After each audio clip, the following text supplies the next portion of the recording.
In today's episode, we're going to talk about having an incredible intimate relationship. Whether you're already in a relationship or you're looking for an amazing relationship or you're in a relationship and you're not sure, this is the episode you cannot miss, because today, followed by the next 13 days of this audio program, are going to allow you to take this intimate relationship part of your life and take it to levels you never thought possible. When I do my events and I do my content, this is one of the pieces that gets the most attention because people get massive results. And there are boyfriends and girlfriends, fiancés, and married couples out there who will tell you that this aspect of my program is what has helped them get the things that they have today. So listen carefully and get ready for an awesome episode. Welcome to day 3 of the 16-day Titanium Challenge. Now, if you've already listened to day 1 and 2, awesome, you're in the right place. If you're listening to this and you haven't listened to the first 2 days yet, please go back and make sure you start with those days, because everything we talk about builds on top of each other. But for those of you who've already done that means you got the intro on day 1. And yesterday, you heard me talking about consistent growth and how important that was. Well, today, I want to talk to you about your intimate relationship, or if you're not in one yet, the lack of an intimate relationship and how you can make sure you get into the most amazing intimate relationship possible. Now, some of you, by the way, already may be questioning this concept of what is this intimate relationship? Well, we've got family on the wheel. Shouldn't my wife or husband fall under family? The answer is no. One of the biggest mistakes that people make in their marriage. Now, if you have a boyfriend or girlfriend, often this line is very easy. But the thing is once you start getting into a marriage, things change. And suddenly people start to think that, oh, my wife and kids or my husband and my kids are my family. And yes, while your spouse is a part of your family, they also play an even more important role in your life. And that is your intimate relationship. And I want you to understand that's what it is. And some of you, by the way, will tell me you're single and you say, I want to have a family, but you don't mention about an intimate relationship. If you are talking about having a family, but you're not talking about having an intimate relationship, that concept is not going to work for you. I'm telling you, you've got to be focused on the intimate relationship part. The intimate relationship can lead to you developing an amazing family. Even though you may already have an amazing family life with your parents, your siblings, and all that, it's this little family that you're going to create for yourself. It starts with an intimate relationship. Now, number one thing I want to tell you about intimate relationships. If you are not in an intimate relationship today, your focus must be on growing, as we talked about yesterday, and becoming the best version of yourself. So when that intimate relationship comes around, you show up as the best version of you. What that means is if you're not in an intimate relationship, stop obsessing with being in a relationship. Instead, I want you to flip a switch as of today. I want your obsession to be on you becoming an even better person in an intimate relationship. Focus on you becoming a better boyfriend, a better girlfriend, a better husband, a better wife, a better partner, a better spouse, whatever you want to call it. Focus on that. As you become the better version of yourself and you show up to that next relationship as the best version of yourself, you'll see that the pieces start to fall together. If you're struggling to find that amazing relationship, I guarantee you're making the mistake of focusing on who you want to be with and finding the person to be with, as opposed to focusing on who you are going to be when you show up to that relationship. It's the best advice I can give you. And I talk to people about this, and those who apply this, they say it's amazing. And in fact, this is advice that while you probably haven't heard in this format from anybody, because I haven't heard too many other people talking about intimate relationships like this, you actually have heard this concept, but they say it in a different way. Talk to any of your friends or family members who are in an amazing relationship, and almost everyone will tell you that they found their relationship when they weren't looking for one. Have you heard people say that before? Well, see, I hear people say things and I start asking why, right? I'm like, what's the science behind it? I'm the science guy. I'm the neuroscience guy. So I'm always asking why. So when people started saying that, I was like, why? And this is when I was single. I didn't have an amazing intimate relationship. And I dug deeper and deeper. And then I found the woman of my dreams. And guess what? Now I'm one of those people who says it.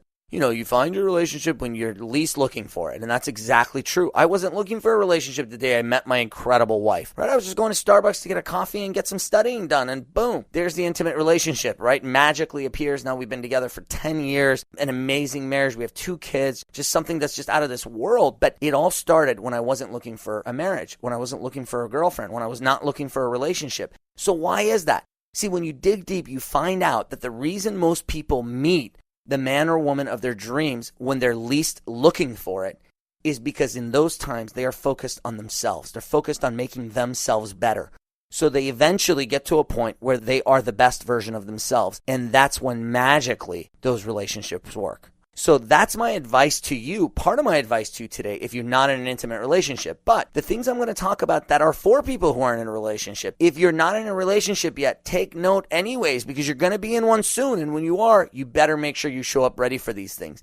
And by the way, I will say one thing. For those of you who are in a relationship and it's not the right relationship, and you know it's not the right relationship, you know who I'm talking to. If your relationship is absolutely not the right relationship, get out of it. You cannot stay in a relationship that's not working for you. Whatever the reason may be, I'm not going to dig too deep into there, but whatever the reason may be that your current relationship is not right for you, if you know you don't love this person, if you know this person doesn't love you, if you're, God forbid, in an abusive relationship, verbally or physically to the point that you just can't take it, you got to get out. You cannot stay in a relationship that is not the right one for you. But if you are in a relationship, and it's a relationship that you know is the right one for you, or you think it is, or you don't know. You think it might be the right relationship, but it might not be. Listen to the things I'm going to share with you because they are going to help you have an incredible relationship. Now, I do have to give you a little bit of my resume, right? If you're going to listen to me on relationships, often people, it's interesting, they don't demand resumes from the people giving them relationship advice, right? They just take it from everybody. And sadly, most of the people who are telling you about relationships are giving you all the wrong advice. The one I love is I grew up with two sisters, right? And today my whole house is full of women. It's my wife and my two daughters. So I get women really well. I connect with them. In fact, some of my best friends are women because I get along better with women than I do with men. And these days, my best friend's my wife, and we get along because we can do all the girly stuff together. But here's my resume and why you should listen to me. The reason you should listen to me on this is because of the fact that, one, I've got this incredible relationship. I've got this incredible relationship with my wife, and we just have such a beautiful relationship. But just as importantly as that is that I've gone through those different bumps in the road, growing up and having girlfriends and ruining relationships and struggling with finding the person I wanted to be with. And then finally learning some things that taking specific actions in my life that after a couple years led to me having the most amazing relationship of my life and marrying the woman of my dreams and falling in love and having this incredible relationship. That's my resume. That's why I want you to listen to me, because I'm not someone who, had a high school sweetheart that I got lucky and I met and then I married her and we've been together for 30 years. I'm not one of those people who's been married and divorced a bunch of times. Not that there's anything wrong with that. We all take different paths to get to where we need to eventually go. So wherever you're at, the key is to now make sure you either find that relationship or you take the relationship that you have and you turn it into that amazing relationship. But for me, I went through a decade and a half of dating and having girlfriends and really ruining some amazing relationships until I finally learned what to do with myself. So Armand Sadeghi became a better boyfriend and a better fiance and a better husband. And that's why today I have such an incredible relationship, is because of what I was able to do with myself. Now, I also got lucky, met an incredible, incredible woman. But I would dare to say that had I not been the best version of me when I showed up to Starbucks that day, I wouldn't have my incredible wife. And I get messages from people all the time on social media who always talk to me. They're like, oh my gosh, they see a post my wife made, some romantic thing I did. And they're all impressed with something romantic I did. Or I get other people who are impressed with my body and they'll say, oh gosh, you have such a great body. How do you do it? Blah, blah. And then I have other people, young entrepreneurs, who are impressed with what I've done in business or with finances and things like that and other areas. And as people come to me, I always tell them, when they come to me, for example, and they're impressed with my body, I say, don't be impressed with my body, because right here on Facebook or on Instagram, there are 1,000 people, 1,000,000 people with much nicer bodies than me. So don't be impressed with my body. What I want you to be impressed by, if you would, is the fact that I'm in good shape, but I also take care of my relationship. I also take care of my career. I take care of my finances. It's that balance that I want you to be impressed with. So the most important thing here is you can't become obsessed with one area of your life and ignore all the other areas, because that's the recipe for massive disaster. Instead, you need to create this balance. So today what I'm going to teach you is how you can have an amazing relationship without spending your entire time obsessing over your relationship. Because as anyone will tell you who knows me, if you ask my wife, I don't have tons and tons and tons of time to spend in my relationship. It's not like I have all this time to spend and I get to spend hours and hours with my wife. Some days I have 15 minutes for her. And that's it. Some days when I'm focused on my career, my business, or whatever it is, I'm getting up before she wakes up and I'm going to sleep sometimes after she's already gone to sleep, especially when I'm starting a new business. And so I don't see her at all. And some days I only have 15 minutes, 30 minutes, an hour. Some nights on a date night, I have 2 hours to spend with her and that's it. So the key is how to get the most out of that. And here's some of the tricks for that. Number one thing that I've shared with many of you before, and it's always people come back to me and say, oh my God, Armand, this is amazing how well it works. It's the phone trick, okay? I call it my iPhone trick because I have an iPhone.